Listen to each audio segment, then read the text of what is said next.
Everybody, it's the Mad Master here. I'm just doing a video today, and this is a kind of a response to these comedians doing the Saudi Arabian festival and Riyadh comedy festival, and just what I think about it, because I have some thoughts about this subject that might differ from the norm a little bit. Hopefully, I just wanted to say, go into how I feel, and to be honest, I'm a little bit conflicted. So, on one hand, you see, if you go back to the '80s.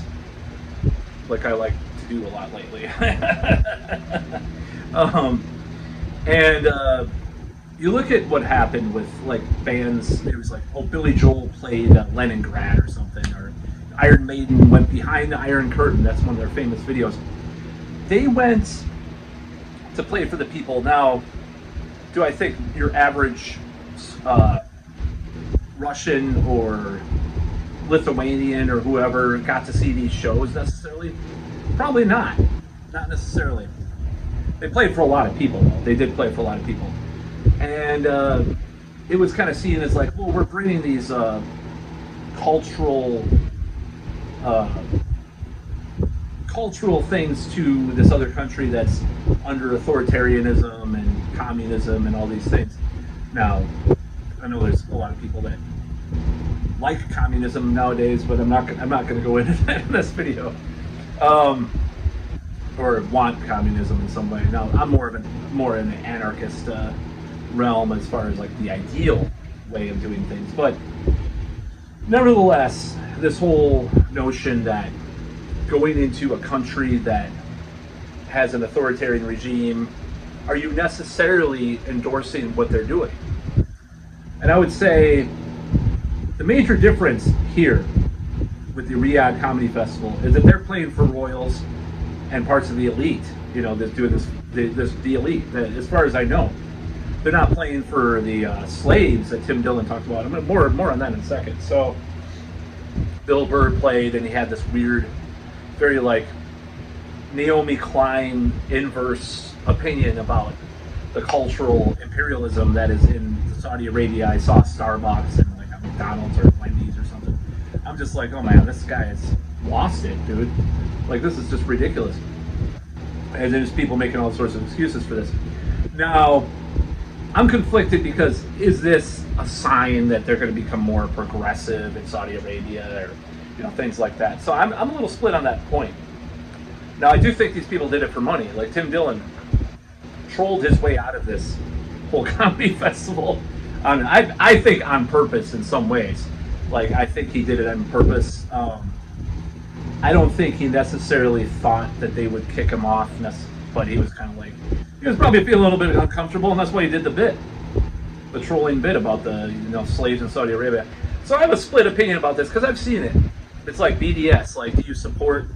Let's say someone doesn't support what Israel's doing, but then before the war, of course.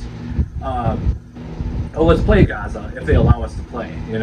Let's play a show in Gaza City, and then or wherever, and in the Palestinian parts of Israel, and then let's play Tel Aviv. I could see that being a good compromise middle ground to people who would criticize them doing the show in general.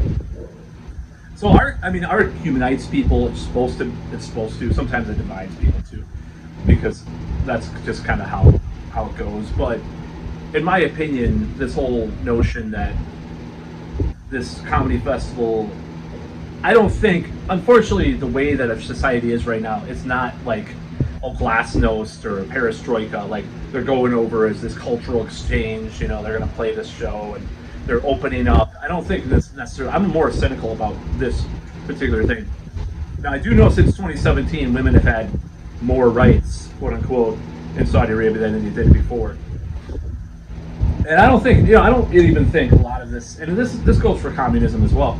I don't think a lot of this modernization necessarily is done for some kind of noble reason. I think it's just pragmatic a lot of the time. You just can't, keep up with the authoritarianism for too long. In the case of communist countries, of course, it was because they were fading as they were just stagnant, just horribly just out of out of touch with modern reality in the Western countries, regardless of what some, you know, Brutus Bathory would say about my video doing this. You know, I don't think it was an ideal situation to be in. Sorry. Now then again, I don't think Razor Fist's. I'm an enlightened centrist. That's what I don't know, but you know, I don't think his ideas are great either. So I do like watching Brutus Bathory. Though. That channel's interesting, and I agree with some of it. I disagree with other them. He probably would call me a reformist. You know, like I believe in democratic socialism. That's doesn't go far enough. But far enough is murder of 100 million people. I'm sorry, or at least 50 million people. But anyways, I'm not going to go into that. I'm a reformist, democratic socialist reformist, whatever. So nevertheless, I think this could be looked at in a nuanced fashion. I like what Tim Dillon did more than anybody else because it just kind of fit with his pattern and made him kind of seem like a hero in a way, but not. It kind of, that's kind of weaseled around this whole doing this whole show. So I don't know. I'm split on it. I'm split. Do all these people have nefarious motives doing this show, or are they trying to do what like Iron Maiden did in the '80s when they went over to the Soviet satellites and played some shows and hung out with actually citizens, like actual citizens? No, there was probably troops at their shows and stuff watching for any kind of subversive things or something. But it's other people playing in China for that matter. Or it's like, where do you draw the line? I don't know.